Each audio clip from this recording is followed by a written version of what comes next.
I'm Allan Gibb, a Professor Emeritus at Durham University. I've worked in the field of entrepreneurship, small business, education and development for the past 40 years in the UK, Europe and around the world.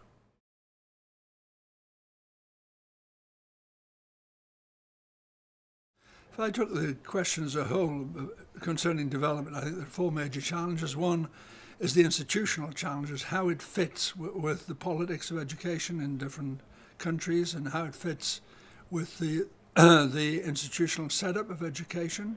And there's a lot of change and a lot of controversy in many countries.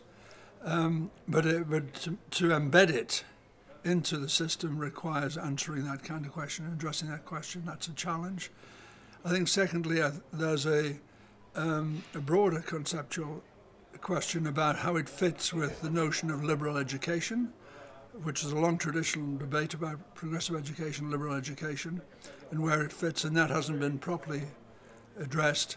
And part of the issue is how you're going to move it away from the very narrow business paradigm that was always the dominant paradigm of entrepreneurship in the past. And then there are a number of what I call pedagogical challenges. In other words, how do you really develop mindsets, and what are mindsets? And how do you simulate the way of life that entrepreneurs have in all kinds of contexts? How do you organize knowledge in an entrepreneurial way? So quite a number of issues to do with that. And then finally, there are a number of issues to do with evaluation. In other words, how does enterprising modes of entrepreneurial modes of learning help learning? Does it actually enhance the students' learning? And how do you properly measure the impact of learning on motivation to do things? Some very, very narrow paradigms at the moment on that. So there are quite a lot of challenges remaining.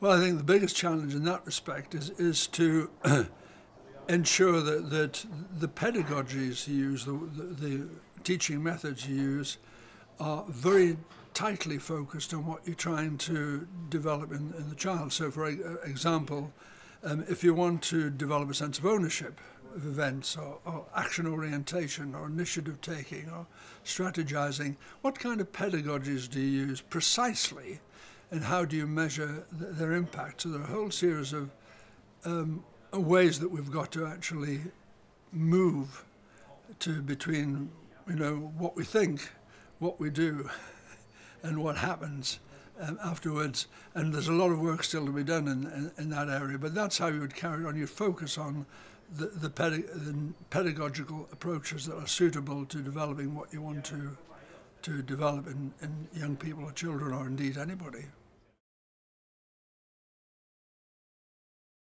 Well, the reason why it's become sexy internationally, I do a lot of work with entrepreneurial universities, and the word is now right around the globe, is because institutions and people are living in more and more uncertain and complex environments.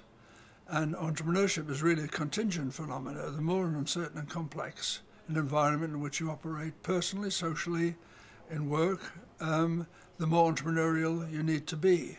And that's really why it's becoming important. We live in a very global, uncertain and complex environment, political, social, community, religious and so on.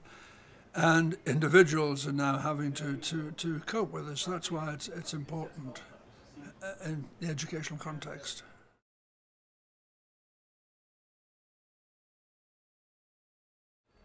Well, I think it has a lot of potential in two ways. Firstly, you keep it small and beautiful. Small is beautiful. Secondly, I think it gives you a chance to interface personally with people who are really engaged in the field, both academically and in practice, and that's much better than just writing papers, in my view, for example. But honestly, I think the potential is unexploited, and I think I would welcome the opportunity to have some discussion, perhaps during this workshop, about how better to exploit the potential of this event.